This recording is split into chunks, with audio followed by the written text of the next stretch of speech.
How's it going, guys? This is George here, and today I'm bringing you my third episode in a row of 2D Tuesdays. So let's get straight into it. Last lesson I discussed the possibility of me covering the filter effects in Photoshop, but that's precisely what I'm going to do. So before we do that, what we're going to do is, you see we've got our text layers down on the side here.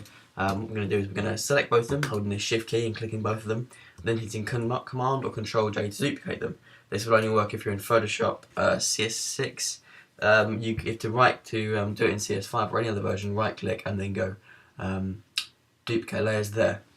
But now we've got those, what we're going to do is we're going to press Command and T or Control T. Whenever I say Command, if you're on a PC, just substitute that for Control and then do what I do. So what we're going to do now is we're going to hold down Shift and we're going to rotate it 180 degrees. I prefer doing it like this rather than clicking right click. Might rotate 180, I don't know why, I just prefer to do it like that because I'm lazy. And then we're going to hold Shift and move it across. Now what I've seen a lot of people do is they have, so you can see the Xobe bit is higher towards the top of the module, whereas on this side it's higher towards the bottom of the module. Now I don't really like that personally, you may like that, but I'm going to hit Command T and then rotate it around so that it kind of matches the other side over here. So we're going to hit Enter there. That seems like a good point there. So we're going to move it down slightly just so it's in line. Alternatively, you can hit Command H or Command R to bring up your rulers, and then click and hold down from a ruler to bring up a guide. So I'm going to bring the bottom of the X down to where that top of the T is. So about there. Let's get rid of the guide. Command H. And that's pretty straightforward. So what we're going to do now is I'm going to do some filters. So we're going to hold down Shift and click down to Layer 1, the pattern overlay, and we're going to hit Command G to group them. And now what we're going to do is going to hit Command J or right click duplicate group on that layer. And now we're going to hit Command E to merge that group, and you'll see it will just become one layer. And now is where the trick comes in. We go to Filter, Pixelate, and you can choose any option really. Stylize, Emboss as well. I'll show you through this one quite quickly. It doesn't work as well with just a simple 2D text background, so actually we're not going to do that one.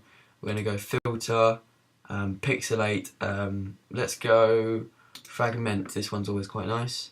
You see it gives it kind of like a shaky effect, and if we put it on 10% opacity, it just adds another dimension to the background. So you can duplicate the group one again, merge it again, filter, pixelate, crystallize. Let's try that one this time, and then just click OK, and we'll see what happens. You'll get a nice custom-made texture. The problem with these textures is they cover up the whole background. So maybe if you want to keep your file size down, keep it below 1 megabyte. The thing I would do is take an eraser, take it on a soft brush, take up to a size of around 350, maybe 400. I'm just going to move it around the sides and bottom of the background just to get rid of it so that the file size isn't quite as big. So I'm just going to do that quickly. As many of you guys may be able to tell by my Photoshop screen size, I do actually have a new computer. I've got an iMac, which is really good, definitely advise getting one. It's my birthday last Friday, which was a really good day. Moving on, now we've just erased all of that to keep the file size down. We zoom in a little bit when my Photoshop decides to work. There we go. And you see we've just got like kind of a nice custom pattern around the sides of the background. Now really what we're going to keep doing is the same thing over and over again. Maybe we go to Pixelate, Color Halftone this time. I don't really think this one is that good. Not really my favourite one, but really it depends on your personal preference. Art is all about personal preference, it's all about opinion. So whatever you think looks good, just do. It doesn't really matter about anyone else. It's, at the end of the day, you're making it, so you decide what you want on it. That's final. Anyway guys, this has been Xobe. I hope you find this tutorial helpful.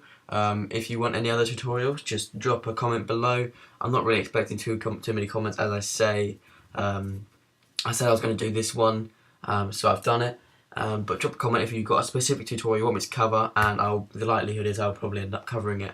But apart from that, guys, I hope you've had a great week. I hope you have another good week after this, and I'll see you guys later. Bye.